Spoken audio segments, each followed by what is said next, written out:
God's deliverance and comfort. Psalm 34 verses 17 to 18 declares, "The righteous cry out, and the Lord hears them. He delivers them from all their troubles. The Lord is close to the brokenhearted and saves those who are crushed in spirit." This passage is a powerful promise of God's nearness, His willingness to listen, and His deliverance in times of distress. 1. God's faithfulness to hear and deliver. The verse assures us that when the righteous cry out, God hears them. This means that no prayer goes unnoticed and no plea is ignored. A perfect example of this is the story of the Israelites in Egypt. The Israelites cry for help. For years, the Israelites suffered under Egyptian oppression. They cried out and God responded, "I have indeed seen the misery of my people in Egypt. I have heard them crying out because of their slave drivers, and I am concerned about their suffering. So I have come down to rescue them." Exodus 3 verses 7 to 8. God's response shows His heart.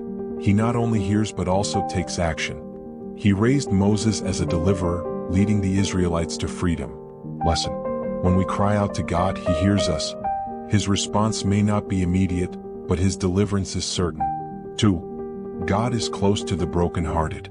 Pain and brokenness are part of life, but God does not abandon us in our suffering. One of the most profound biblical examples of this is the story of Hagar. Hagar's despair in God's presence. Hagar, Sarah's maidservant, was mistreated and fled into the wilderness. Pregnant and alone, she felt abandoned. But in her lowest moment, God met her through an angel who reassured her of His presence and a future for her son Ishmael.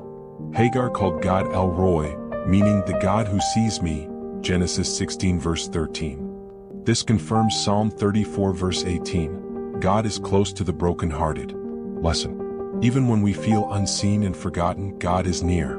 He sees our pain and offers comfort. 3. Deliverance doesn't always look the way we expect. While God promises deliverance, it does not always come in the way we anticipate. Paul and Silas in prison. Paul and Silas were imprisoned for preaching the gospel. Instead of despairing, they worshiped God, and at midnight an earthquake shook the prison, opening the doors, Acts 16 verses 25 to 26.